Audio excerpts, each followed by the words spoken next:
Sir நான் HDFC பேங்க்ல இருந்து பேசுறேன் சார், ஏத்தர் ஷோரூம்ல இருந்து. எங்க எங்க எங்க ஏத்தர் ஷோரூம் இருக்குல்ல சார், ஆமா எலக்ட்ரிக் என்ன ஸ்கூட்டி. சொல்லுங்க. அது ரிசல்ட் பண்ணிட்டு சொல்லியிருந்தேன் மேம், நம்பர் வாங்கி கொடுத்தாங்க இப்போதான். சரி அதான் சார் என்னன்னு கால் பண்ணேன் உங்களுக்கு. என்ன இந்த மாசம் எக்ஸ்சேஞ்ச் ஆஃபர் கொடுத்துருக்காங்க சார். 5000 எவ்வளவுக்கு? 5000 கொடுத்துருக்காங்க சார். அதான் எவ்வளவு? என்ன சார்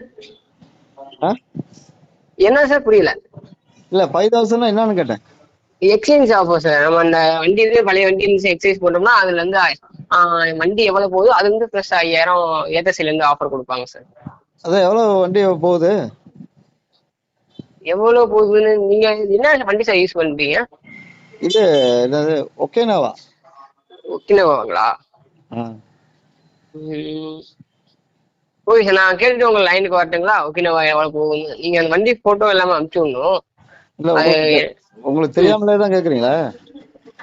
இல்ல சார் எனக்கு தெரியாது சார், அதான் கேட்டேன். எப்படி தெரியாம போன் பண்றீங்க? எதுவுமே அடிநொண்டி தெரியாம போன் பண்ணி கேட்டுருவீங்களா? இல்ல சார், நான் வந்து பினான்ஸ் ஷாப்பு.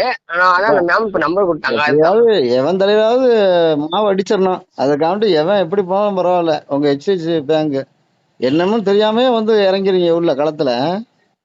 என்ன வண்டி வாங்க போறோம் என்னன்னு தெரியாம இறங்குவீங்களா?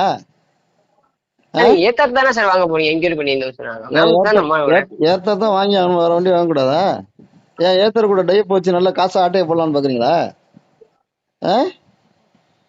சொல்லுங்கய்யா, பேசுங்கய்யா. ஏத்தர் கூட நல்ல பைனான்ஸ் போட்டு வச்சு வெளுக்கலாம்னு பாக்குறீங்களா ஆட்கள் ஜனங்களை? பேசியா ஐயா? என்ன சார் பிரச்சனை? உனக்கு என்ன பிரச்சனை சொல்லு.